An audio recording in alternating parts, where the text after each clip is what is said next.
ओम श्री गणेशाय नमः। श्री राधा कृष्णाय नमः। आज से हम अपनी गीता जी को प्रारंभ कर रहे हैं और पहले हम इसके महात्म को पढ़ा करेंगे, फिर इसके पाठ को और श्लोकों के बाद उसकी हिंदी पढ़ा करेंगे। ओम गीता जी को कन्हैया जी ने अर्जुन को निमित्त बना करके और हम लोगों के लिए इसका उपदेश किया है कि हम लोग इसको सुने समझें। वैसे इसको समझना तो असंभव है, क्योंकि हम रामचरितमानस में तुलसीदास जी की भी अर्थ को नहीं समझ पाए थे कि इनका क्या मतलब है, क्योंकि वो भी हनुमान जी ने बोली थी और ये कन्हैया जी ने बोली है, तो हम लोग क्या समझ सकते हैं। आपस में लोग विवाद करते हैं कि इसका ये अर्थ है, ये अर्थ है। इस प्रकार के अर्थों को करने से और कोई मतलब हल नहीं होता है, लेकिन हम समझने का इससे शिक्षा ये तो लेंगे ही कि हम सदगत मार्ग पर चलने का प्रयास करें। जब दोनों तरफ की सेनाएं आ जाती हैं लड़ने के लिए, पहले दुर्योधन जो है निमंत्रण देने गए कन्हैया जी को युद्ध के लिए। थोड़ी देर बाद वहां अर्जुन भी जाकर पहुंच गए। उस समय कन्हैया जी सो रहे थे। दुर्योधन ने देखा कि कहाँ बैठने का स्थान इंतजार किया जाए कि वो सोते हुए आदमी को जगाया नहीं जाता है, तो वो बैठ गए उनके सराहने की तरफ। एक सिंहासन पड़ा हुआ था कीमती सा, उसको देख करके अपने बैठने की तरफ बैठने योग्य और वो बैठ गए। और अर्जुन पहुंचे तो उन्होंने देखा महाराज सो रहे हैं, तो वो हाथ जोड़ करके उनके पैरों की तरफ बैठ गए। जब कन्हैया जी जगे तो उन्होंने देखा कि अर्जुन मेरे पैरों में बैठे हुए हैं। उन्होंने वही अर्जुन कैसे आना हुआ, तब उन्होंने बताया कि साहब, फिर उन्होंने पीछे देखा करे दुर्योधन भी आए हुए हैं, तो नहीं क्या बात है। दुर्योधन बोला कि साहब पहले मैं आया हूँ, मेरी बात सुनिए। कन्हैया जी बोले कि भाई पहले मैंने अर्जुन को देखा, आप आए जरूर हो, पहले आए होंगे आप, लेकिन मैंने पहले अर्जुन को देखा है तो मैं पहले अर्जुन की बात सुनूंगा। और वैसे भी अर्जुन छोटा है आपसे, तो छोटे की बात पहले सुननी चाहिए, तो मैं पहले अर्जुन की बात सुनूंगा, उनकी सब सुन लो। तो उन्होंने कहा भाई हम युद्ध के लिए आए हैं और हम आपसे सहायता मांगना चाहते हैं और हम आपको मांगना चाहते हैं। उन्होंने कहा भाई देखो, मुझसे सहायता मांगोगे तो मेरी दो बातें हैं। एक तरफ मेरी नारायणी सेना लड़ेगी और एक मैं हूं। आप सेना ले लो या मुझे ले लो, मैं शस्त्र नहीं उठाऊंगा युद्ध में लड़ने के लिए। अब आप किसको लोगे? तो अर्जुन बोलेगा साहब मैं तो आपको ही लूंगा। दुर्योधन बड़ा प्रसन्न हुआ कि नारायणी सेना मुझे मिलेगी, मैं तो सेना ही लेने के लिए आया था, कन्हैया जी से क्या मतलब था। तो जब दुर्योधन ने सेना ले ली और अर्जुन ने कन्हैया जी को ले लिया, तो अर्जुन की ये बात हुई कि साहब आप मेरे सारथी बन जाएं, बस मैं यही चाहता हूं। जब दोनों तरफ की सेनाएं खिंच गई, कन्हैया जी ने बहुत प्रयास किया था कि युद्ध नहीं हो, युद्ध नहीं हो, युद्ध नहीं हो। हालांकि ये तो एक ड्रामा था प्रयास करने का। वो तो जानते थे मुझे इनको मरवाना है, क्योंकि उनका अवतार तो पृथ्वी का भार उतारने के लिए हुआ ही था। तो उन्होंने जो है दोनों तरफ की सेनाएं जब एक दूसरे की तरफ लग गई और आमने सामने आ गई,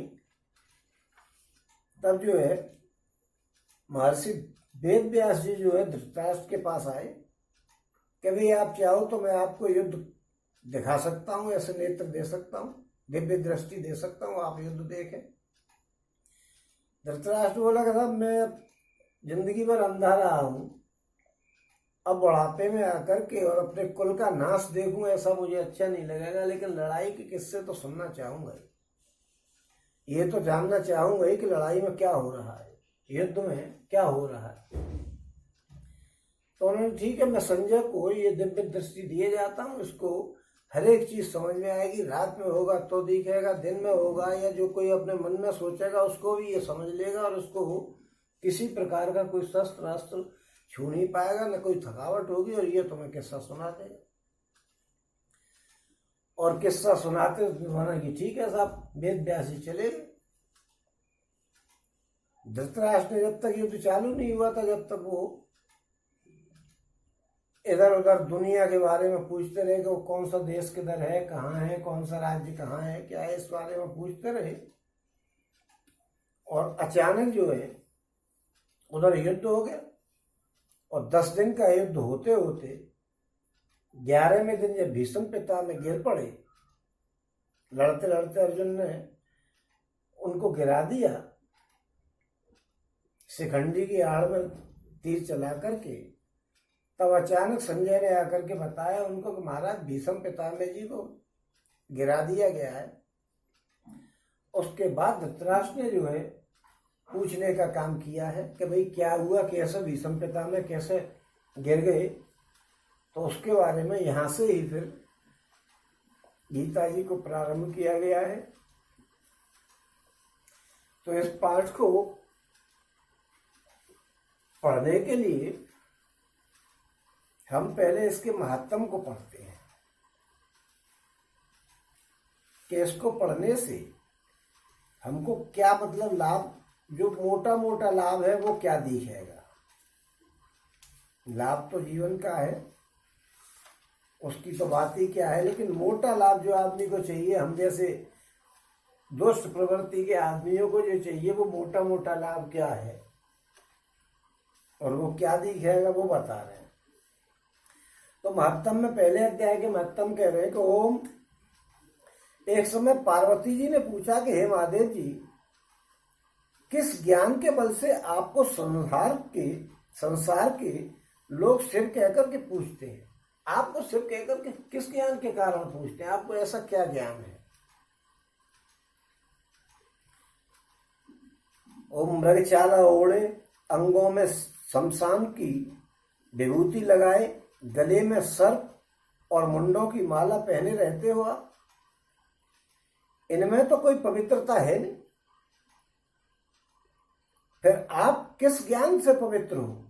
ऐसी क्या ज्ञान की बात है आपके पास जो आप पवित्र हो? क्योंकि आपने गले में सांप पहन रखे हैं, मुंड माला पहन रखी है, शमशान की धूल लगा रखी है, इसमें कोई पवित्रता तो है नहीं। वो आप कृपा करके मुझसे कहिएगा। तब श्री महादेव जी बोले कि हे प्रिय सुनो, गीता ज्ञान को हृदय में धारण करने से मैं पवित्र हो गया हूँ। जो गीता जी का ज्ञान है, अब कन्हैया जी की वार्ता को हम लोग तो समझ ही नहीं सकते, न कोई इसको अभी तक समझ सका है और न कोई समझ पाया है और न समझ रहा है और न समझ पाएगा, क्योंकि भगवान के शब्दों का अर्थ हम लोग लगा ले ऐसा तो हो ही नहीं सकता। लेकिन ये तो भोले बाबा हैं। भोले बाबा ने कहा कि गीता के ज्ञान को हृदय में धारण करके मैं पवित्र हो गया और उस ज्ञान से मुझे बाहर के कर्म व्यापते नहीं, बाहर के कर्मों से मुझे कोई फर्क नहीं पड़ता। और तब पार्वती जी ने कहा कि हे भगवान, जिस गीता ज्ञान की आप ऐसी स्तुति करते हैं, उसके श्रवण करने से कोई कृतार्थ हुआ भी है कि नहीं हुआ है? उसके सुनने से किसी को कुछ लाभ हुआ है या नहीं हुआ है? ओम तब महादेव जी ने कहा कि इस ज्ञान को सुनकर के बहुत से जीव कृतार्थ हो गए हैं और आगे भी होते रहेंगे। ये गीता जी का ज्ञान ऐसा है कि इनको सुनकर के आदमी के जीवन में बड़ा भारी लाभ मिलेगा, जीवन का उद्धार हो जाएगा। जो हमारा उद्देश्य है उसको हम प्राप्त कर सकते हैं इसके ज्ञान को धारण करने से। क्योंकि बड़े भाग्य मानुष तन पावा, सुर दुर्लभ सब ग्रंथे गावा, साधन धाम मोक्ष कर द्वारा और पाए नजे परलोक सुधार। इस मनुष्य के शरीर को पाकर के हमारा केवल एक उद्देश्य यह है कि हम परलोक को सुधार लें, और वही परलोक सुधारने का काम इसमें हो रहा है। देखिए, मैंने ये इसलिए उसको बोल दिया है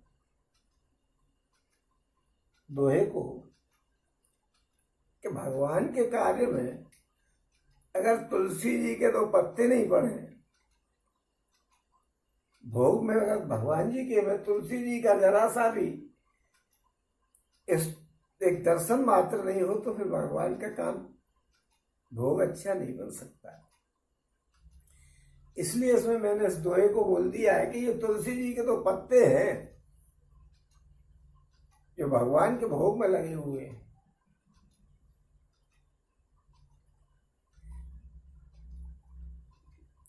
महादेव जी ने कहा कि इस ज्ञान को सुनकर के बहुत से जीव कृतार्थ हो गए और आगे भी होते रहेंगे।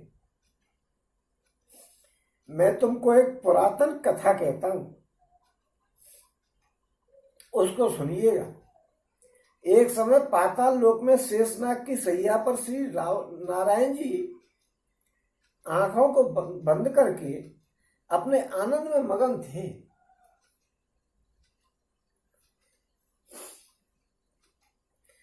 उस समय भगवान के चरण दबाती हुई लक्ष्मी जी ने उनसे पूछा कि हे प्रभु, निद्रा और आलस्य उन पुरुषों को व्यापता है जो जीव तामसी है।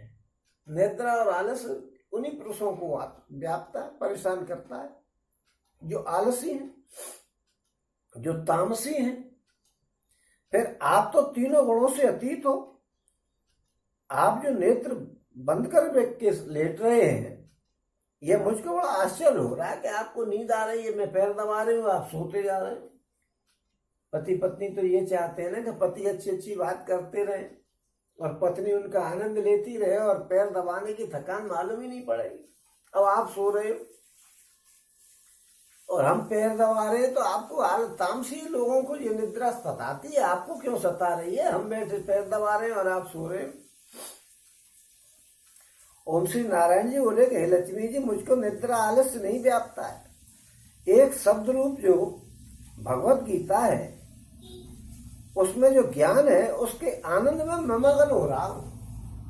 उन्होंने कहा मुझे नींद नहीं आ रही है, मैंने तो आंख मूंद करके और मैं गीता जी के शब्द ज्ञान में आनंद के गोते लगा रहा हूं। मैं नींद नहीं आ रही है, मैं गीता के आनंद ले रहा हूं, गीता का।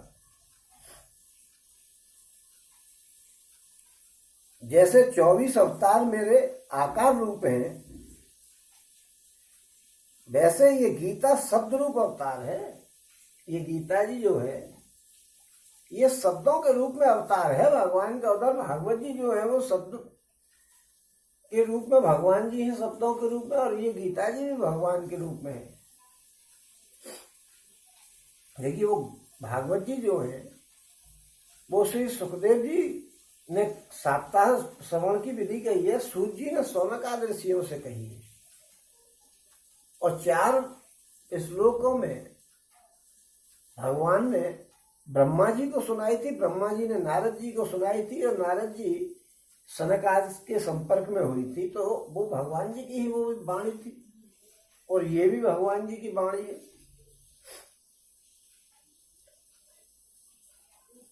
इस गीता में ये अंग है। 5 अध्याय मेरा मुख है, 5 अध्याय मेरी भुजा है। पहले 5 अध्याय गीता जी का यानी भगवान जी का मुख है, और दूसरे 5 अध्याय मेरी भुजा है। 11वां अध्याय मेरा हृदय है। 11वां अध्याय जो है वो भगवान जी का हृदय है, इस गीता जी का। और हृदय और मन है।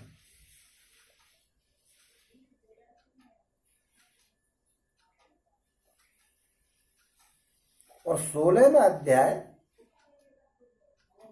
मेरा उदर है। 17वां अध्याय मेरी जांग है, और 18वें अध्याय मेरे चरण है। इन 5-5 की हैं। 5 अध्याय पहले भगवान जी के मुख, दूसरे 5 अध्याय मेरी भुजाएं, और 11वें से और 15वें तक भगवान जी के हृदय और मन, और 16वां अध्याय उनका उदर, और 17वां अध्याय भगवान जी की जांग है, और 18वां अध्याय मेरे चरण है। सब गीता जी के श्लोक हैं। जो गीता जी के श्लोक हैं, सो मेरी नाड़ियां हैं और जो गीता जी के अक्षर हैं ये मेरे रोम हैं। ऐसा जो मेरा शब्द रूपी गीता ज्ञान है जिसके अंदर जो अर्थ है, जिसके अर्थ मैं हृदय में विचारता हूं और बहुत आनंद को प्राप्त करता हूं, उसके अर्थ को मैं हृदय में विचारता हूं और आनंद को प्राप्त करता हूं। ओम लक्ष्मी जी बोली कि हे नारायण जी, जब श्री गीता जी का इतना ज्ञान है तो उसको सुनकर के कोई जीव कृतार्थ भी हुआ है कि नहीं हुआ है? और अगर हुआ है तो मुझसे कहिएगा। तब श्री नारायण जी बोले कि हे लक्ष्मी जी, गीता ज्ञान को सुनकर के बहुत जीव कृतार्थ हो गए, बहुत से जीव कृतार्थ हो गए।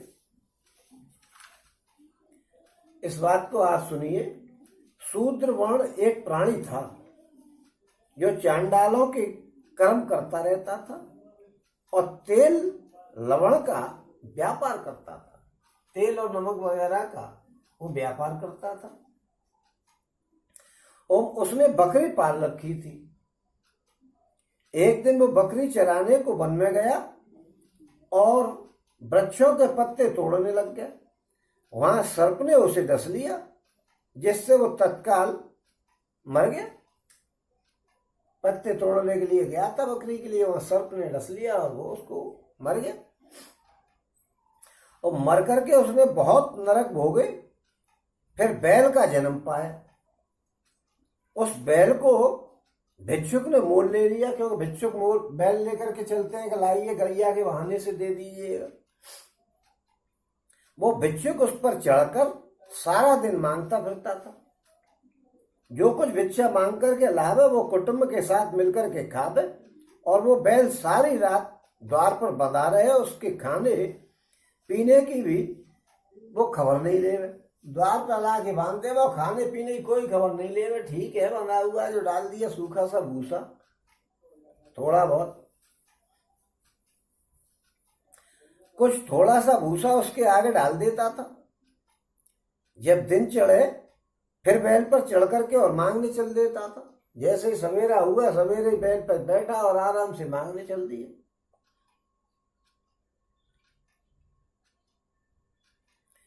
कई दिन गुजर गए तो वो बैल भूख का मारा और एक दिन गिर पड़ा, और उसके प्राण नहीं छूटे, मरा नहीं, वो बेहोश हो गया। कमजोर इतना हो गया था कि चला नहीं जा रहा था, तो गिर पड़ा। और नगर के लोग उसको देखने आए कि भाई क्या बात है, कैसे बैल गिर पड़ा। कोई तीर्थ का फल देवे कि भाई इसके प्राण निकल जाए तो अच्छी बात है।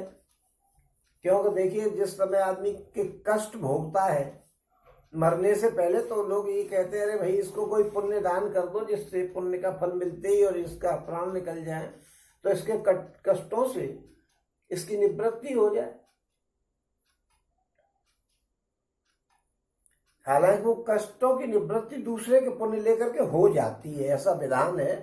कभी कभी ऐसा भी होता है, जैसे एकादशी जी का फल कोई कहते मैंने 5 एकादशी जी के जो व्रत किए हैं या करूंगा या करूंगी, वो इनके निमित्त हो जाएंगे मान लिए जाए, तो उनसे उनके पुण्य मिल जाते हैं, तो प्राण जल्दी निकल जाते हैं। क्योंकि पुण्य मिलने से कष्ट कुछ कम हो जाते हैं, ऐसा विधान है। तो खैर, हम तो उल्टी खोपड़ी के हैं। हमको तो ये बात अच्छी नहीं लगती है कि किसी के पुण्य लेकर के और प्राण निकलवा दिए जाएं। क्योंकि जो आदमी भुगत रहा है उसको तो भुगतने देना चाहिए, क्योंकि जब तक उसके कष्ट समाप्त नहीं होंगे, पाप उसके समाप्त नहीं होंगे, तब तक उसके कष्टों की निवृत्त कराने से क्या फायदा, उसको अगले जन्म में भुगतना पड़ेगा। लेकिन फिर भी कोई आकर के उसमें तीर्थ का फल दे कि मैं उस तीर्थ में घूमने गया था, उसका फल भैया तुम ले लो, लेकिन तेरे प्राण निकल जाए। क्योंकि आदमी का हृदय बड़ा कमजोर होता है, दया आ जाती है। कोई व्रत का फल दे दे कि भैया मैंने जो व्रत किया था उसका फल से मिल जाए, पर उस बैल के प्राण नहीं छूटे, वो मरे नहीं। एक दिन एक गणिका आई और उसने मनुष्यों से पूछा कि ये भीड़ कैसी लग रही भाई, क्या बात है, ये भीड़ क्यों लगेगी? गणका कहते हैं वेश्या को। तो उन्होंने कहा कि इसके प्राण जाते नहीं है, अनेक पुण्यों का फल दे रहे हैं, तो अभी इसकी मुक्ति नहीं होती। तब गणका ने कहा कि मैंने जो किया है उसका फल इस बैल के निमित्त दे दिया। गणका ने आकर के कहा कि अगर मैंने कोई पुण्य किया है तो मैंने इसको वो पुण्य का फल इसको दे दिया। अब गणका के पुण्यों का तो हिसाब किताब हम सब लोग जानते ही कि वो दिन भर में कितने पुण्य करती है। और इतना कहते ही बैल की मुक्ति हो गई। लो साहब, भगवान की कृपा, गणका के पुण्य को देने से उस बैल के प्राण निकल गए, मुक्ति हो गई। सबको आश्चर्य हुआ कि भाई हम लोग जब से उस व्रत में गए थे, वो व्रत किया था, वो तीर्थ में गए थे, वो ये स्नान किया था, वो स्नान किया था, उसका पुण्य दिया, उससे कोई फर्क नहीं पड़ा। और जो गणका ने इसके कान में कुछ कही है और वो इसके प्राण भी निकल गए। तब बैल ने एक ब्राह्मण के घर में जाकर के जन्म लिया। बैल जो है वो एक ब्राह्मण के घर में जाकर के जन्म ले गया।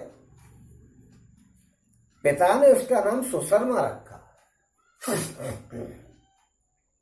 और जब वो बड़ा हुआ तो उसको पिछले जन्म की सुध रही, पिछले जन्म की कुछ बातें उसको याद रही कि मैं पिछले जन्म में बैल था और एक गणका ने जो है मेरा कष्टों से निवृत्ति कराई थी। इसने एक दिन मन में विचार किया कि जिस गणका ने मुझे बैल की योनि से छुड़वाया था उसका दर्शन अवश्य करूं। मन में बात आई कि गणका ने मुझे बैल की योनि से छुड़ा दिया था, ऐसा क्या उसने मेरे लिए पुण्य दिया था, उसका क्या पुण्य था। और वो चलते चलते गणका के घर पहुंच गया और कहा कि तू मुझे पहचानती है कि नहीं पहचानती है। गणका ने कहा कि मैं कैसे पहचान सकती हूँ, मेरा तो कोई परिचय नहीं है, तुम मेरे पास किसी दिन आए नहीं हो, मैं तो उन्हीं को पहचानती हूँ जो मेरे पास लोग आ चुके हैं।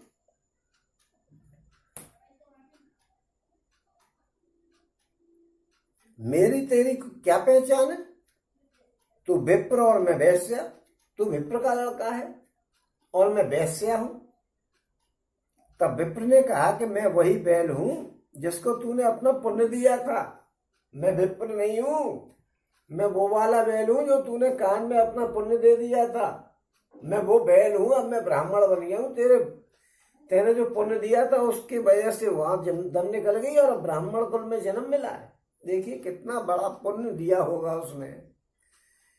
ये हमको कल्पना करनी चाहिए कि उसके प्राण नहीं निकल रहे थे तीर्थों से और व्रतों के पुण्य से, उसके प्राण निकल गए। प्राण निकलने के बाद उच्च वर्ण में ब्राह्मण कुल में जन्म मिल गया। यह तो मनुष्य जन्म मिलना था तो शूद्र के यहाँ भी मिल सकता था, वैश्य के यहाँ भी मिल सकता था, लेकिन नहीं, उसको ब्राह्मण के कुल में जन्म मिला।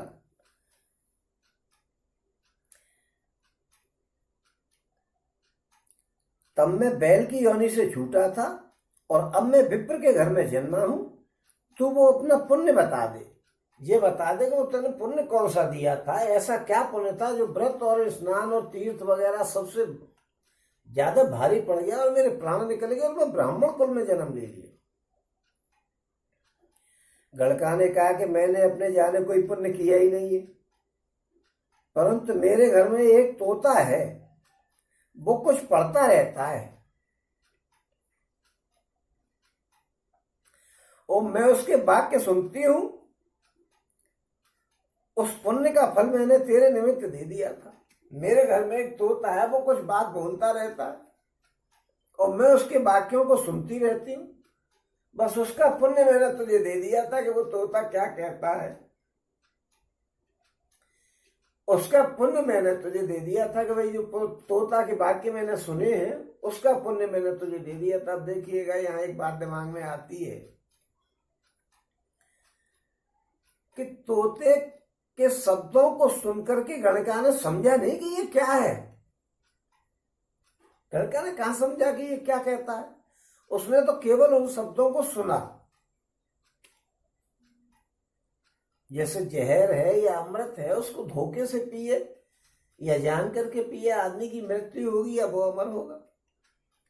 ऐसे गणका ने शब्द को सुना, उसने समझा नहीं कि ये क्या, इसका अर्थ भी नहीं समझा और उसने केवल सुना था उसको।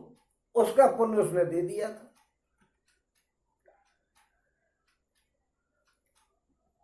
तब विप्र ने तोते से पूछा कि भैया तू सवेरे ही सवेरे क्या बोलता है, ये तो बता दे। तोते ने कहा कि मैं पिछले जन्म में विप्र का पुत्र था, मैं पिछले जन्म में विप्र का पुत्र था, यानी ब्राह्मण का पुत्र था। पिता ने मुझे गीता के पहले अध्याय का पाठ सिखाया था। एक दिन मैं गुरुजी से मैंने कहा कि मुझको तुमने क्या पढ़ाया है, तब गुरुजी ने मुझे साफ दे दिया कि तू सूआ हो जा। तब से मैं सूआ हो गया और पिताजी ने मुझे जो गीता का पाठ पढ़ाया ही था। एक दिन एक बघेलिया मुझे पकड़ लाया और एक विप्र ने मुझे मोल खरीद लिया। वो विप्र भी अपने पुत्र को गीता का पाठ सिखाया करता था, वो विप्र भी अपने पुत्र को गीता का पाठ सिखाया करता था। तब मैंने भी वो पाठ सीख लिया। भाई तोता घर में पल रहा था ब्राह्मण के में, और विप्र अपने पुत्र को गीता का पाठ सिखाता था, तोता भी सुनता था, तो वो उसने भी सीख लिया। एक दिन विप्र के घर चोर घुस पड़े और उसको धन प्राप्त नहीं हुआ, तो पिजड़ा को ही उठा करके ले गए। उन चोरों की ये गणका मित्र थी, मुझे इसके पास ले आए। वो उन्होंने ला करके गणका को दे दिया कि उसके घर में तो कुछ था नहीं, था तो वो नंगा ब्राह्मण। अब ब्राह्मणों के घर में कहाँ से आया धन, उनको तो जो मिल जाए दक्षिणा में उसी से काम चलता है। उन्होंने की ठीक है, तो उन्होंने गणका को ला करके दे दिया, क्योंकि चोरों का स्थान ऐसे ही स्थानों पर होता है पूरा रुकने का।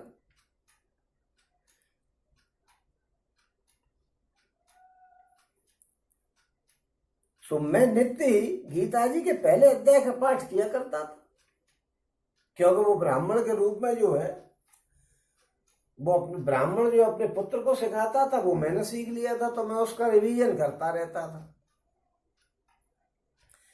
वही गणका, वही जो पाठ में रिवीजन करता था उसको ही ये गणका सुनती रहती थी। उसको ये नहीं मालूम था गणका को कि ये क्या कह रहा है। अभी मैंने बताया कि वो तो जहर है या अमृत है, आप धोखे से पियो या जान करके पियो, से तो अपना काम करना। तो गीता जी का ये पाठ जो है वो सुनती थी लेकिन समझती नहीं थी। ये गणका सुना करती थी उसे, पर इस गणका का कभी समझ में नहीं आती थी कि मैं क्या कह रहा हूं। जो मैं पढ़ता हूं वही पुण्य तेरे निमित्त दे दिया था, जो मैं पढ़ता हूं उसी का निमित्त दे दिया था, कि वो जो सुनाता है उसी के सुनने का निमित्त है। ये समझने का नहीं है, हम लोगों को समझने का कोई आवश्यकता ही नहीं है, कि समझना भी जरूरी है। ऐसा नहीं समझा जाए कि जो लोग इसको समझ रहे हैं उनको ही लाभ होगा, जो नहीं समझ रहे हैं केवल सुन रहे हैं उनको भी लाभ होगा। बाढ़ आ रही है तो ये बाढ़ तो सबको बहा करके ले जाएगी। ऐसा नहीं है कि कोई वृक्ष खड़ा रह गया या कोई चारपाई वहां रखी रह गई तो उसको नहीं बहाएगी। वो चारपाई बाढ़ का मतलब नहीं समझती है तो ले नहीं जाएगी, केवल आदमियों को ले जाएगी। ऐसा कुछ नहीं, क्योंकि वो समझदार होते हैं उनको ले जाए, ऐसा कुछ नहीं। जो ना समझे उनको भी ले जाएगी। ये तो बाढ़ है। वो मोस्टली गीता जी के पहले अध्याय के पाठ का फल है। तब विप्र ने कहा कि हे तोते, तू भी विप्र है और मेरे आशीर्वाद से तेरा कल्याण होगा। उन्होंने कहा यार तू भी पुराना विप्र है और मेरे आशीर्वाद से तेरा कल्याण हो जाए। भगवान जी कहते हैं कि हे लक्ष्मी जी, इतना कहते ही तोता भी मुक्ति को प्राप्त हो गया और गणका ने भी भले काम करना शुरू कर दिया। गणका ने कही यार कमाल है, ये गीता जी की बात करता था और मैं सुनती थी, समझती नहीं थी, और वो पुण्य मैंने इसको दिया तो उसको मनुष्य का जन्म मिल गया, तो फिर मेरे को क्या जरूरत है जो परपुरुषों को बुलाया करूं मैं? बुरे कामों को छोड़ो और भगवान के निमित्त अपने उनके गीता जी के पाठ को पढ़ो, जिससे मुक्ति मिले।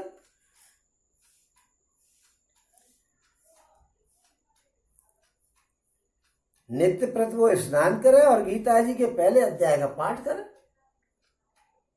इससे उसकी मुक्ति हो गई। उनकी यार ये बढ़िया जाकर व्यवस्था जुगाड़ मिली मुक्ति की, कि मुक्ति हुई जा रही, गीता जी के पहले अध्याय का पाठ करे और बस मुक्ति मिल गई। ओम श्री नारायण जी कहते हैं कि लक्ष्मी जी, कोई अज्ञान कर गीता का पाठ करे या श्रवण करे उसको भी मुक्ति मिल जाती। जो अनजाने में गीता जी का पाठ करे या श्रवण करे उसको भी मुक्ति मिल जाती। तो फिर जान करके करेगा उसके क्या हाल होंगे। और यहाँ पे आकर के गीता जी के पहले पाठ का महत्व समाप्त होता है। अब हम जो है गीता जी के पहले पाठ को पढ़ रहे हैं। ओम श्री परमात्मने नमः। ओम पूर्णमदमिदं पूर्णात् पूर्णमुदच्यते पूर्णस्य पूर्णमादाय पूर्णमेवावशिष्यते। ओम वसुदेव सुतं देवं कंसचाणूरमर्दनं देवकी परमानंदम कृष्णं वंदे जगद्गुरुम्। ओम श्रीमद् भगवद गीता तत्व विवेचनी हिंदी टीका सहित है ये, और प्रथम अध्याय। और प्रथम अध्याय के नाम की बात बताई जा रही है कि इसका नाम क्या है और क्यों पढ़ा है। ओम श्री भगवान जी ने कृष्ण अर्जुन को निमित्त बना करके समस्त विश्व को श्री गीता जी के रूप में जो महान उपदेश किया है, यह अध्याय उसकी अवतारणा के रूप में है। ओम इसमें दोनों ओर के प्रधान योद्धाओं के नाम गिनाए जाने के बाद मुख्यतः अर्जुन के बंधु नाश की आशंका से उत्पन्न मोहजनित विषाद का ही वर्णन है। ओम इस प्रकार का विषाद भी अगर अच्छा संग मिल जाए तो सांसारिक भोगों में वैराग्य की भावना द्वारा कल्याण की ओर अग्रसर करने वाला हो जाता है। इसी से इस अध्याय का नाम अर्जुन विषाद योग रखा गया है। ये पहला अध्याय है और इसका नाम अर्जुन विषाद योग रखा गया है क्योंकि इसमें भगवान जी ने इसकी प्रस्तावना है गीता जी की। ओम तो यहाँ पे जो है जब संजय ने आकर के ये बताया कि भीष्म पितामह जी गिरा दिए गए हैं, तो धृतराष्ट्र के मन में चक्कर आ गया उन्हें कि ये क्या हुआ। बोले कि मुझे तुम पूरी बात बताओ। तो धृतराष्ट्र ने क्या कहा है, ओम धृतराष्ट्र उवाच ओम धर्म क्षेत्रे कुरुक्षेत्रे समवेता युयुत्सवः मामकाः पांडवश्चैव किम कुर्वत संजय। ओम धृतराष्ट्र बोले कि हे संजय, धर्मभूमि कुरुक्षेत्र में एकत्रित युद्ध की इच्छा वाले मेरे और पांडु के पुत्रों ने क्या किया। अब देखिए यहाँ हमारा तो एक ऐब है कि हम हर एक बात में एक ये लगा देते हैं कि ऐसा क्यों कहा। हमने मानस को जब पढ़ा था, रामचरितमानस को, उसमें भी कुछ शब्दों पर प्रश्न चिन्ह लगाए थे और हम जब तक उसको समझ नहीं ले हमको आनंद नहीं आता है आगे बढ़ने का। अब यहाँ कहा गया है कि धर्म क्षेत्रे कुरुक्षेत्रे समवेता युयुत्सवः। अब धृतराष्ट्र ने कहा कि हे संजय, धर्म भूमि कुरुक्षेत्र। अब कुरुक्षेत्र को धर्म भूमि क्यों कहा गया? दिमाग में बात आ रही, कोई धर्म क्षेत्र कह देते कुरुक्षेत्र में लड़ाई हुई, धर्म भूमि क्यों कहा है? कुछ तो धार्मिकता की बात होगी कि भाई धर्म क्षेत्र क्यों कहा गया है इसको। और ये बात महाभारत के वन पर्व के 83वें अध्याय में और शल्य पर्व के 53वें अध्याय में कुरुक्षेत्र का महत्व बताया गया है। ये जो है सरस्वती नदी के दक्षिण में और सरस्वती नदी के उत्तर में स्थित है। और इसको जो है यानी दिल्ली से जो उत्तर की तरफ और सरस्वती नदी के दक्षिण भाग की तरफ बताया जाता है। अंबाले से दक्षिण की तरफ है और ये 5-5 योजन का इसका विस्तार है। और इसका नाम एक समंत पंचक भी रखा गया है। और यहाँ पे धार्मिकता का कारण यह है कि पहले परशुराम जी ने जब अपने पिता के हत्यारों को मारा था और क्षत्रियों का 21 बार संहार किया था, तो उनके खून से उन्होंने 5 तालाब भर दिए थे। इसीलिए उनको समंत पंचक कहते हैं। 5 तालाब थे वो खून के, उसको भर दिया था। और इसमें जो है बाद में वो खून के तालाबों को ऋषि मुनियों के आशीर्वाद प्राप्त होते होते और वो एक पवित्र क्षेत्र बन गया था। और वहां पर जैसे सूर्य ग्रहण वगैरह किया जाता है तो वहां स्नान का विशेष फल होता है। और इस क्षेत्र में ब्रह्मा जी ने भी ऋग्वेद का यहीं पर ज्ञान प्राप्त किया था। और यहाँ पर इंद्र, अग्नि आदि देवताओं ने भी बहुत से तप किए थे। और यहाँ पर जो एक राजा थे कुरु, जिनके नाम से इसका कुरुक्षेत्र नाम पड़ा है, नहीं पहले समंत पंचक नाम था। यहाँ कुरु जो है वो एक राजा थे। इन्होंने यहाँ पर वो ताप्ती जो सूर्य भगवान की लड़की है उनके पुत्र थे। वो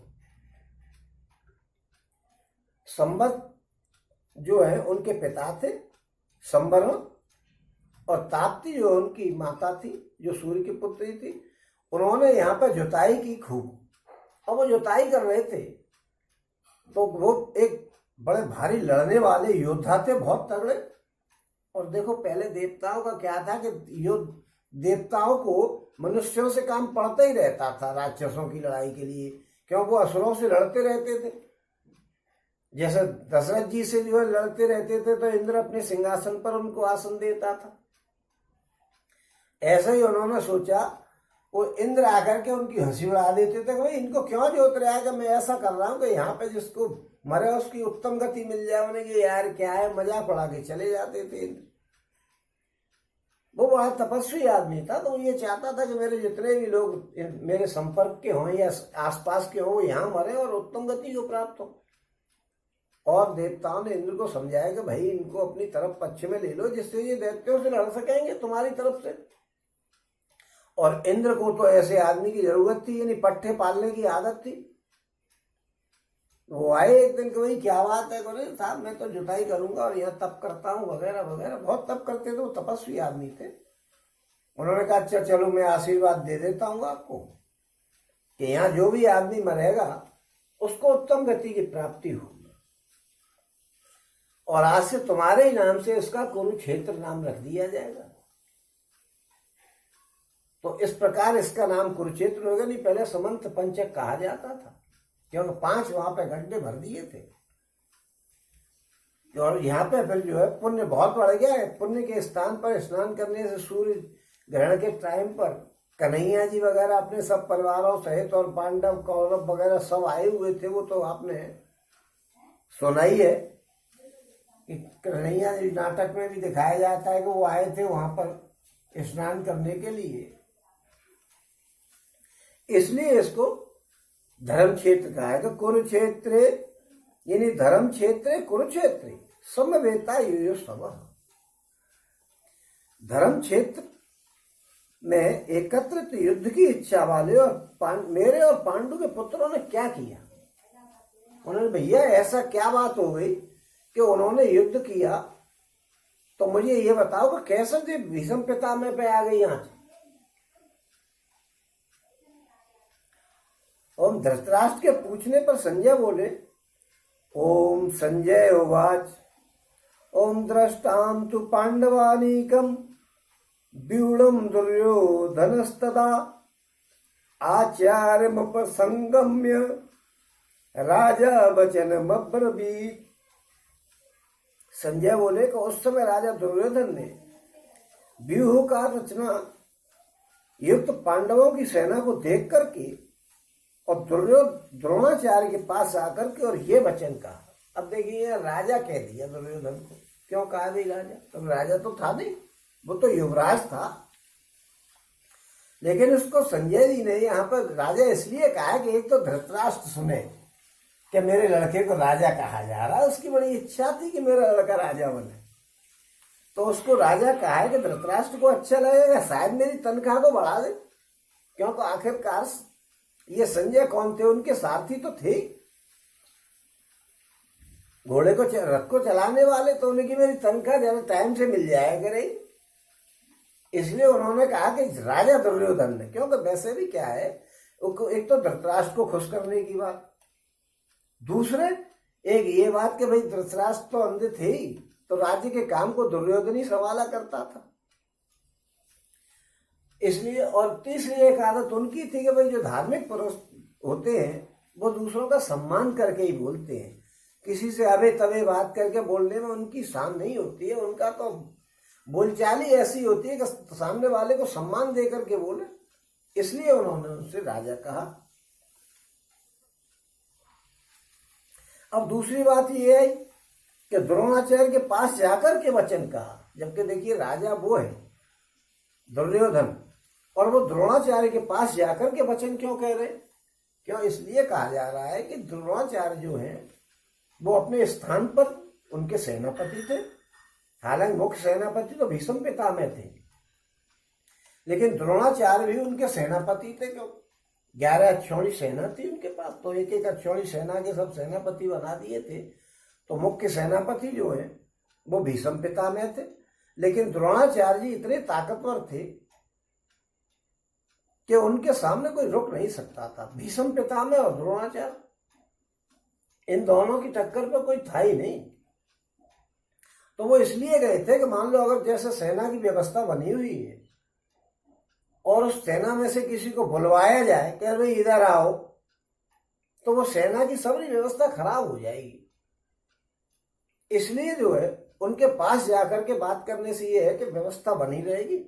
दूसरे ये कि वो खुश हो जाएंगे कि भाई मेरे पास आया है, सम्मान के साथ मेरा सम्मान किया जा रहा है कि मेरे पास आकर के और इसने मुझसे बात की है, तो ये बड़ी अच्छी बात है। उनको सम्मान लगेगा कि भाई मेरा सम्मान बहुत कर रहा है, तो वो रुचि लेकर के और युद्ध करेंगे। इसलिए जो है दुर्योधन ने जाकर के और ये वचन कहा। क्या वचन कहा? ओम पश्यताम पांडुपुत्राणाम आचार्यम महतीम चमूम व्यूढ़ाराम दुपुत्पुत्रेण तब शिष्येण धीमता। ओम हे आचार्य, आपके बुद्धिमान शिष्य द्रुपद पुत्र धृष्टद्युम्न द्वारा व्यूहाकार खड़ी की हुई पांडु पुत्रों की इस भारी सेना को देखिए। अब देखिए यहाँ आचार्य के पास आकर के आपके बुद्धिमान शिष्य द्रुपद पुत्र धृष्टद्युम्न, आपका बुद्धिमान पुरुष, बुद्धिमान क्यों कहा उसको? यही कह देते कि आपका चेला, नहीं तो यही कह देते कि साहब धृष्टद्युम्न ने इसको इसकी व्यूह रचना की है। लेकिन उन्होंने क्या कहा दुर्योधन ने कि आपके बुद्धिमान पुरुष। बुद्धिमान क्यों कहा? कि देखिए क्या है, कूटनीति तो बहुत था ये दुर्योधन, उसके बराबर तो कोई चालाक और होशियार आदमी नहीं था। ये युधिष्ठिर वगैरह तो सीधे सच्चे आदमी थे, जो कह दिया उसी पर मर रहे, दम निकाल ले उसका। तो क्या 2 मिनट में होशियार देखा उन्हें, देखी कि कर्ण जो है वो अर्जुन को ऐलान दे रहा है, तो उन्होंने खट कर्ण को एक राज्य दे दिया कि सूतपुत्र क्यों कह रहे, उसको राजा कहो, रवा आ जाओ मैदान में। क्यों? वो तो अर्जुन की बेइज्जती कराना चाहते थे। तो वो तो मौके का फायदा उठाने वाले आदमी, तो उन्होंने देखी कि द्रोणाचार्य जी की जरा मक्खनबाजी करो और उनको ये बताइए कि ये अपनी पूर्व बात को ध्यान करके फिर से आ जाए। तो धृष्टद्युम्न जो था वो द्रुपद का पुत्र था, और द्रुपद जो है वो पांचाल देश का राजा था। और जो हमारे जो आचार्य हैं द्रोणाचार्य जी, ये क्या है कि ये भारद्वाज जी के पुत्र हैं। और भारद्वाज जी के जो पुत्र थे वो जो द्रौपद जो था उनके पास आया करता था, और प्रसन्न इनके जो पिता थे वो भारद्वाज जी के मित्र थे। तो ये उधर से द्रौपद आया करते थे और इधर से भारद्वाज जी के आश्रम पे ये द्रौपद जी भी रहे थे कई दिन। तो ये भारद्वाज जी के पुत्र तो थे द्रोणाचार्य जी, इनसे उनकी मित्रता हो गई। मित्रता हो गई तो उन्होंने, वो प्रसन्न जी जब मर गए तो द्रौपद राजा हो गए। तो एक दिन द्रोणाचार्य जी ने जाकर के उनसे कहा कि भाई ऐसा है, और माय डियर क्या हाल है, मित्र कह दिया। राजा ने सोचा कि एक साधारण सा ब्राह्मण दरिद्री आदमी, इस पर कोई दक्षिणा आ जाए तो आ जाए, मुझे अपना मित्र कह रहा है। अहंकार में उसने थोड़ा सा कहा कि यार तू मेरा कैसे मित्र, ऐसे गरीब आदमी को मैं मित्र बनाऊंगा, तू क्यों मेरा मित्र है?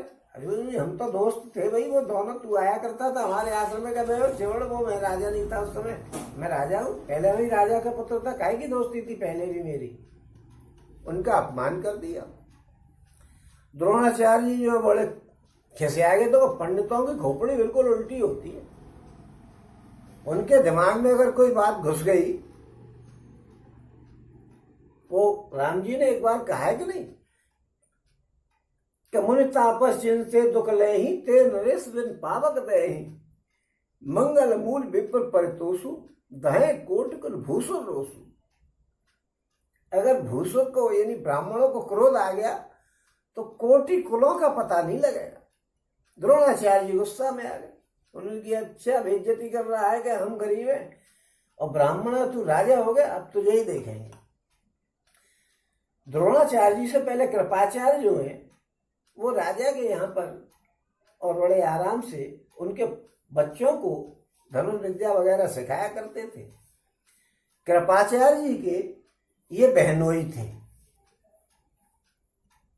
क्योंकि कृपाचार्य जी की एक बहन थी कृपी, कृपी के ये पति थे। तो ये जो है कृपी के ही फिर इनका जो है अश्वस्थामा एक पुत्र भी हुआ था। तो ये वहां पर जाकर के द्रोणाचार्य जी उसके यहाँ राज्य लोगों को शिक्षा देने लग गए धनुर्विद्या की। धनुर्विद्या की शिक्षा देकर के जब पांडव और कौरव दोनों के बच्चों को इन्होंने शिक्षा दे दी, तो इन्होंने ये कहा कि भाई मेरी दक्षिणा क्या दे रहे हो आप? उन्होंने कि साहब आप मांगिए, क्या देंगे हम आपको। तो उन्होंने इनको दक्षिणा में ये कहा कि आप इस पांचाल देश के राजा को और जीत करके और ले आइए मेरे पास, बंदी बना करके, मारना मत उसको, बंदी बनाना। तो पहले दुर्योधन को भेजा, दुर्योधन तो हार ही गए थे, अपनी सेना सहित ले जा करके और हार के भागे आए थे। वहां से भी कर्ण बाबू भागे आए थे, उनके कर्ण साथ थे। फिर अर्जुन वगैरह गए तो ये उनको जीत लाए और बांध करके द्रोणाचार्य जी के सामने ले आए। तो दुर्योधन तो पहले से ही हार गए थे। द्रोणाचार्य जी ने उससे ये कहा कि भाई देख ऐसा, तू तब राजा है कि मैं राजा हूं, बोल क्या कह रहा है, तू मेरे हाल पे है, अगर मैं चाहूं तो इनसे कह दूं कि इसको मार दो तो 1 मिनट में मार देंगे। ब्राह्मण से कभी भिड़ना मत, क्योंकि ब्राह्मणों से भिड़ने का मतलब तू जान ले, मेरी वो ताकत है कि आज तुझ मेरे सामने कैदी पड़ा हुआ है बन के। अब बोल क्या चाहता है? चल बोले कि यार तू मेरा मित्र है, मैं तो मित्रता को भूलूंगा ही नहीं, तो इन्हें नालायकी दी थी, उसका मैंने जवाब दिया तेरे को, चल आधा राज्य तू दे दे और आधा राज्य मुझे ले दे। तो उन्होंने उत्तर दिशा की तरफ का राज्य आधा सा ले लिया था द्रोणाचार्य जी ने, और उसने अपने लड़के को राजा बना दिया था। इसके बाद जो है वो द्रौपद जो थे वो खिसिया तो गए ही थे, तो उन्होंने यज्ञ किया कि ऐसा मुझे पुत्र हो जाए जो द्रोणाचार्य को मार दे। तो उसके जो ये जो धृष्टद्युम्न है ये उनका लड़का था। इसके साथ में एक द्रौपदी नाम की लड़की और जो रणवा पैदा हुए थे। तो द्रौपदी को बाद में अर्जुन ने जीत करके उससे शादी कर ली थी। धृष्टद्युम्न जो था ये उनको मारने के लिए ही पैदा हुआ था। यज्ञ के द्वारा, ये यज्ञ में ये कहा था उन्होंने कि भाई द्रोणाचार्य को मारने वाला पुत्र चाहिए, तो वही ये पैदा हुआ था। और ये उसको मारने वाला होने के बावजूद भी उन्हीं से उसने धनुष विद्या सीखी,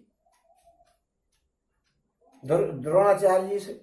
तो इस बात को उन्होंने ये बताया है कि देखिए ये कितना चालाक आदमी, आपको मारने के लिए ये पैदा हुआ और आपसे ही धनुष विद्या सीखी है, कितना होशियार और चालाक आदमी है। इसलिए उन्होंने यहाँ बुद्धिमान कहा है। और इसी ने पांडवों ने इनको सेनापति बना दिया। तो इसने व्यूह रचना इस प्रकार की है कि उसको देखते ही इतनी छोटी सेना, यानी पांडवों की 7 अक्षौणी सेना और कौरवों की 11 अक्षौणी सेना भी 7 अक्षौणी सेना अधिक लग रही है। इस तरीके से व्यूह रचना की है, इसलिए उसको यहाँ उन्होंने विद्यमान किया है।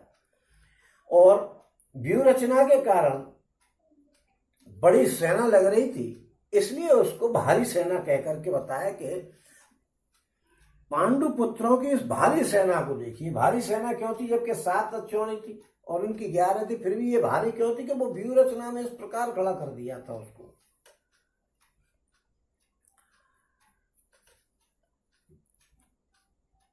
और पांडव सेना की व्यूह रचना दिखा करके अब दुर्योधन 3 श्लोकों द्वारा पांडव सेना के प्रमुख महारथियों के नाम बता रहे हैं। अब 3 श्लोकों में जो है पांडव सेना की महारथियों के नाम बता रहे हैं। ओम अत्र सूरा महेश्वासा भीमार्जुन समायुध युयधानो विराटश्च द्रुपदश्च महारथः। ओम धृष्टकेतु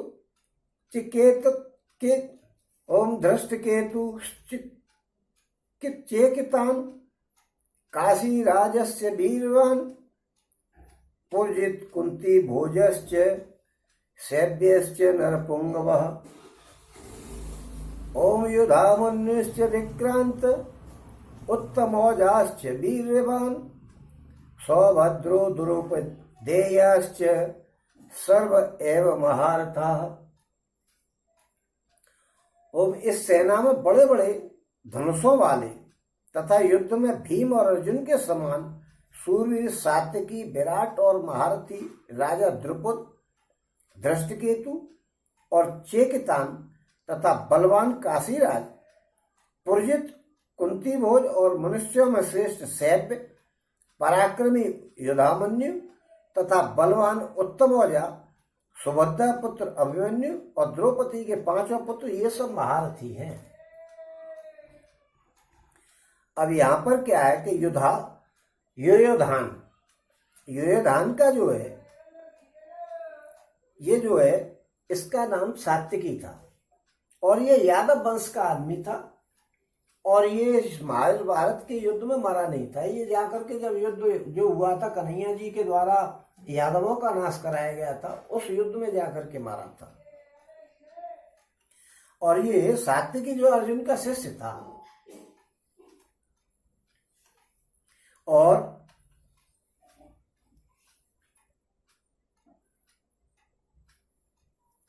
ये बलवान थे, बहुत बलवान था वो, जब तो नहीं मर पाया।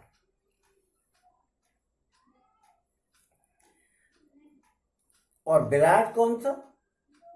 क्योंकि इसमें दिया है सात्यकी विराट।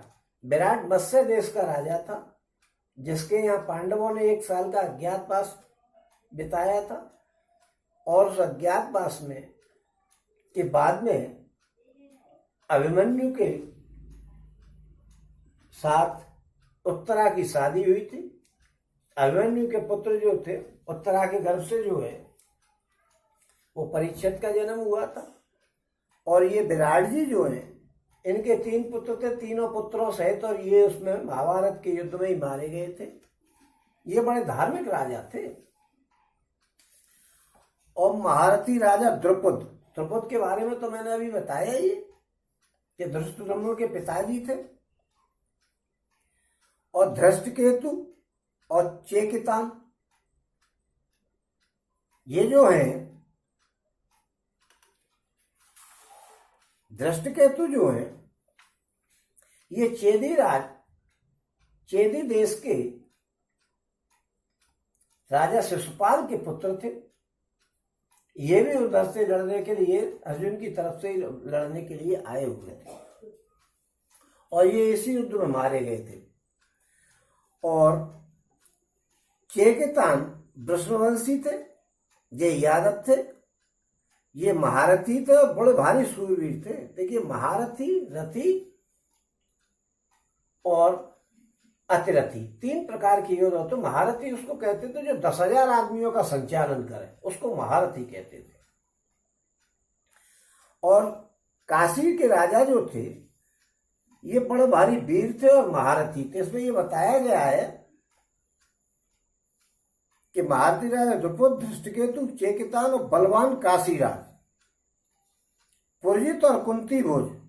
ये पुरजित और कुंती भोज जो है ये कुंती के भाई थे। और सैव्य जो है, सैव्य और पराक्रमी युधामन्यु तथा बलवान उत्तमौजा। ये सैव्य जो थे वो युधिष्ठिर के सुसर थे।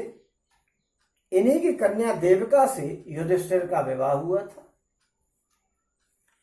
और ये बड़े भारी बलवान और योद्धा थे। और युधामन्यु और उत्तमौजा ये दोनों भाई जो हैं पांचाल देश के राजकुमार थे। अभिमन्यु तो आप जानते हैं कि अभिमन्यु जो थे वो उत्तरा तो उसकी लड़की थी विराट की। ये सुभद्रा से अर्जुन ने जो कन्हैया जी की बहन से विवाह किया था उसके पुत्र थे। द्रौपदी के पुत्रों में अलग 5 पुत्र थे, एक इनका भी था अर्जुन का, ये सुभद्रा के पुत्र थे।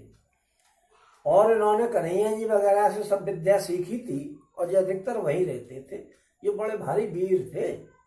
इनको जो है चक्रव्यूह की रचना करके और धोखे से द्रोणाचार्य वगैरह ने मिलकर के मारा था। और जयद्रथ ने इनके बाद में खोपड़ी में पीछे से आकर के वो मारा था गदा, इसलिए इनकी मौत हो गई थी। इस पर उन्होंने कसम खाई थी अर्जुन ने कि मैं उसको शाम तक मार दूंगा, और वो पूरा प्रोग्राम हुआ था। और द्रौपदी के 5 पुत्र थे। उनके नाम थे प्रतिद्युम्न, सुतसोम, सुकर्मा, शतानीक और सुतसेन। और ये सब महारथी थे। यानी शास्त्र और शस्त्र विद्या में अत्यंत निपुण आदमी को महारथी कहते हैं, जो अकेला ही धनुर्धारी 10,000 सैनिकों का संचालन कर सके।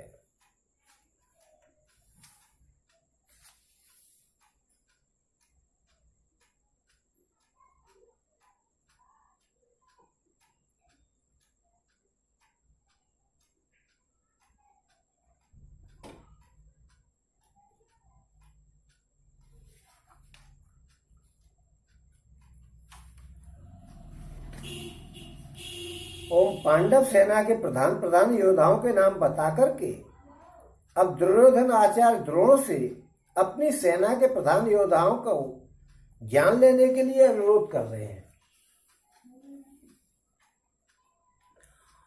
ओम अस्माकं तु विशिष्टाये तान् निबोध दुर्योत्तम नायका मम सैन्यस्य संज्ञार्थ तान् ब्रवीमिति।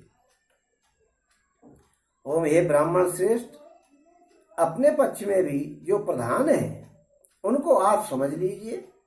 आपकी जानकारी के लिए मेरी सेना के जो सेनापति हैं उनको मैं आपको बतलाता हूं। ओम भवान भीष्मश्च कर्णश्च, ओम भवान भीष्मश्च कर्णश्च कृपयश्च समितंजयः, ओम अश्वस्थामा विकर्णश्च सौमिदत्तस्थैव च। आप द्रोणाचार्य और पितामह भीष्म, द्रोणाचार्य के बारे में बता ही दिया, भीष्म पितामह जो थे वो जो है शांतनु के पुत्र थे और गंगा जी इनकी मां थी। और इन्होंने पहले इनका नाम जो था वो देवव्रत था। इन्होंने अपने पिताजी का विवाह कराने के चक्कर में और ऐसी प्रतिज्ञा कर ली थी कि मैं जीवन भर ब्रह्मचर्य का पालन करूंगा, शादी ही नहीं करूंगा, क्योंकि इनका सत्यवती से ब्याह कराने के चक्कर में इन्होंने ये व्रत ले लिया था कि मैं अब शादी नहीं करूंगा और राज्य भी बिल्कुल नहीं करूंगा। इसलिए इनकी भीषण जो इन्होंने प्रतिज्ञा की थी उसके वजह से इनका नाम भीष्म बन गया था। ये बड़े भारी लड़ने धर्म में योग्य और धार्मिक और भगवान कन्हैया जी की ये वास्तविकता को जानते थे कि ये भगवान है। कर्ण जो है कुंती के पुत्र थे, वो जो शादी से पहले ही हो गए थे, इसलिए उसको जो है कर्ण को उसमें एक टोकरी में रख के फेंक दिया था गंगा जी में। वो हस्तिनापुर पहुंच गए थे, वहां एक सूत ने इसको पाल लिया था और इनको जो है इनकी मां को राधा नाम बताया था, जिसे पालन करने के बाद और फिर बाद में कर्ण को जो है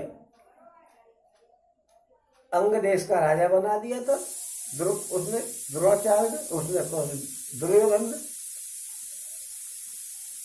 संग्राम विजयी कृपाचार्य जो है द्रोणाचार्य के साले थे और इनको धृतराष्ट्र ने कृपा करके पाला था, इसलिए इनका नाम कृपाचार्य पड़ गया था। ये आचार्य हो गए थे, उनके पंडित जी महाराज थे। और अश्वस्थामा, और आप द्रोणाचार्य, पितामह भीष्म, कर्ण और संग्राम विजयी कृपाचार्य तथा वैसे ही अश्वस्थामा विकर्ण और सोमदत्त का पुत्र भूरिश्रवा। अश्वस्थामा तो द्रोणाचार्य जी का पुत्र था ही और कर्ण जो है तब उनका था ही। कृपाचार्य जो है गौतम वंशीय महर्षि सरद्वान के पुत्र थे। धनुर्विद्या में जो बड़े भारी योग्य थे और महाराज शंतनु की कृपा से इन्हें पाला गया था। धृतराष्ट्र ने नहीं पाला था, शंतनु ने पाला था इनको, इसलिए इनका नाम कृप पड़ गया था। अश्वस्थामा तो आचार्य द्रोण के पुत्र थे ही। विकर्ण जो है जो दुर्योधन आज 100 पुत्र थे, धृतराष्ट्र के उनमें से एक था। और विकर्ण जो है ईमानदारी की बात करने वाला आदमी था। उसने द्रौपदी का जब चीरहरण किया जा रहा था उस समय भी उसका विरोध किया था, उसी को विकर्ण बताया गया है। और सोमदत्त के पुत्र जो है भूरिश्रवा को सोमदत्ती कहा है। ये शांतनु के बड़े भाई बालिक के पुत्र थे, तो बड़े बड़े योद्धा थे यहाँ पर। ओम अन्ये च बहवः सूरा मथर्दे त्यक्त जीविताः नाना शस्त्र प्रहरणाय सर्वे युद्ध विशारदाः। और भी मेरे लिए जीवन की आशा त्याग देने वाले बहुत से सूरवीर अनेक प्रकार के शस्त्रास्त्रों से सुसज्जित और सबके सब युद्ध में चतुर हैं। उन्होंने अपने योद्धाओं को बताया दुर्योधन ने और कहा कि और भी है मेरे पास। ओम अपने महारथी योद्धाओं की प्रशंसा करके अब दुर्योधन दोनों सेनाओं की तुलना करते हुए अपनी सेना को पांडव सेना की अपेक्षा अधिक शक्तिशाली और उत्तम बता रहे हैं।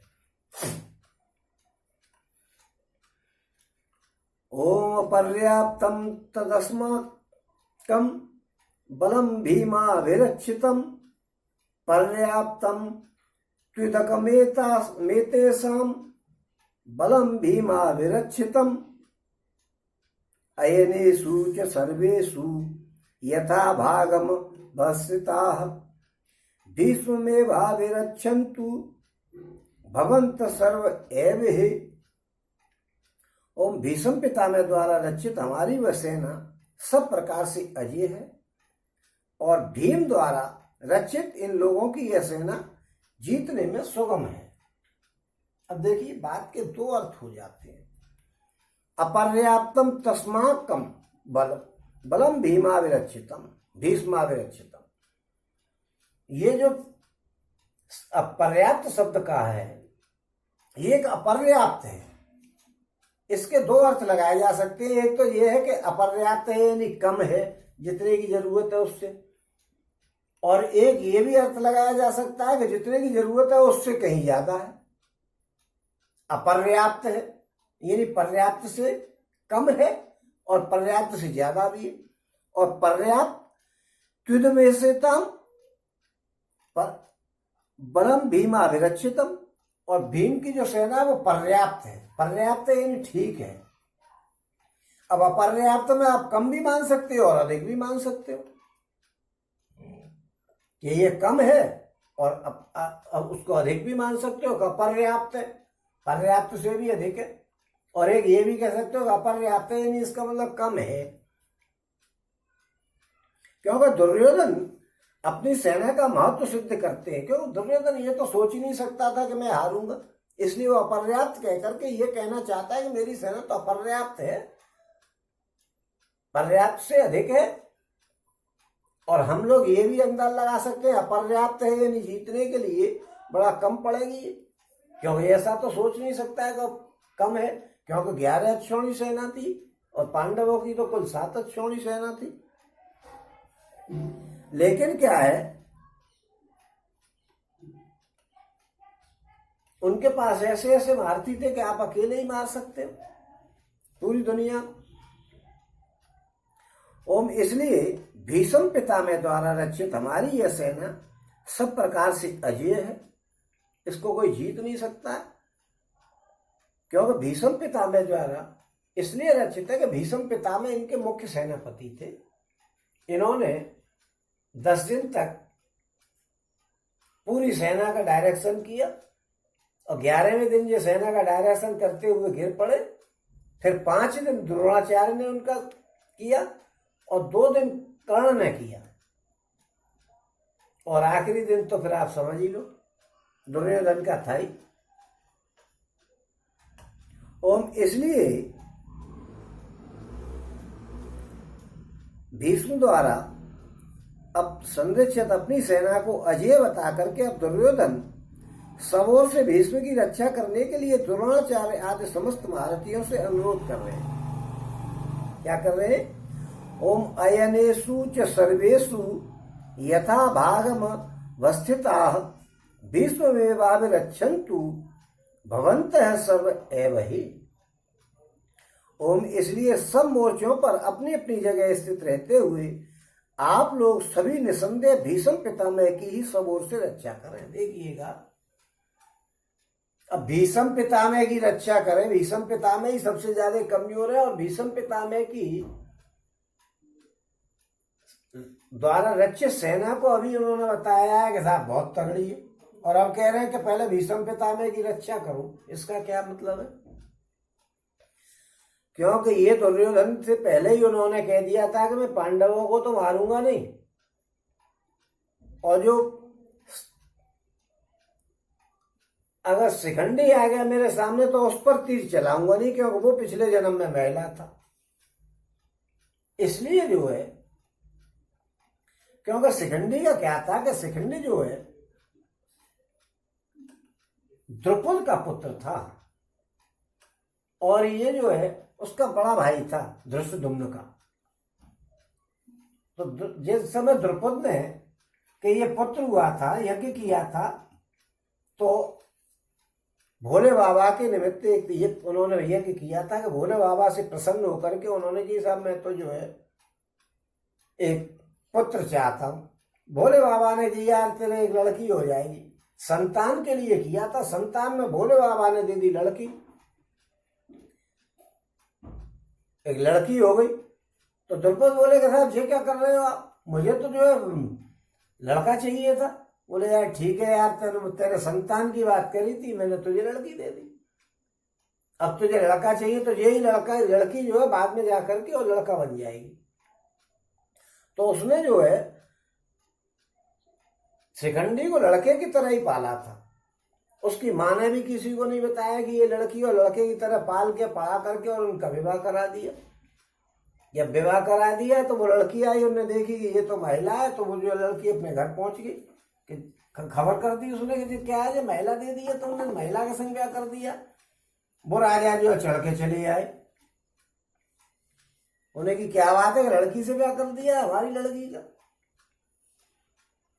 इधर द्रौपद भागे कि कहीं ये मारेंगे मुझे। अंत में जाकर के क्या हुआ कि जब शिखंडी ने देखा कि मेरी वजह से और मेरे पिताजी की बड़ी फजीतेबाजी हो रही, तो वो जो है सुसाइड करने के लिए जंगल में चले गए। तो मैं सुसाइड करूंगा। वहां इनकी एक यक्ष से जान पहचान होगी, मुलाकात हुई। यक्ष ने कही यार मर क्यों रहा है, मुझसे कुछ दिन के लिए जवानी ले जा, पुरुषत्व ले जा। तो वो पुरुषत्व लेकर के यहाँ आ गए और पुरुषत्व लेकर के आकर के उन्होंने अपने पत्नी के परिवार वालों को भी बताया कि मैं पुरुष हूं, पिता को भी बताया कि मैं पुरुष हो गया हूं भाई। और वो अंत में जाकर के वो यक्ष को जो है वो साथ दे दिया ऋषियों ने, तो वो जो है परमानेंट महिला बन गया। तो इन्होंने अपनी पुरुषत्व को लौटाया नहीं और शिखंडी इस प्रकार लड़की से और आदमी बन गए। ये बात भीष्म पितामह जानते थे और दुर्योधन को उन्होंने बता ही दिया था। इसलिए दुर्योधन ने उनसे ये कहा है कि सब ओर से आप इनकी रक्षा करो, क्योंकि उन्होंने ये तो कह दिया था कि 10,000 आदमियों को रोज मारूंगा, लेकिन ये बात भी बता दी थी कि शिखंडी के आगे तीर नहीं चलाऊंगा और पांडवों को मैं मारूंगा नहीं। इसलिए उसने ये कहा है कि आप इनकी हर तरफ से रक्षा करें। और आज हमारे 11 श्लोक हो गए हैं। और देखो भैया, आज तो जो है उन दुर्योधन के द्वारा अपने पक्ष की महारथियों की विशेष रूप से पितामह भीष्म की प्रशंसा किए जाने का वर्णन सुनकर के अब संजय उसके बाद की घटनाओं का वर्णन कर रहे हैं। और ये संजय कल जो है बाद की घटनाओं का वर्णन कर रहे हैं और ये करेंगे कल। बोलो श्री कृष्ण भगवान की जय। बोलो श्री कृष्ण।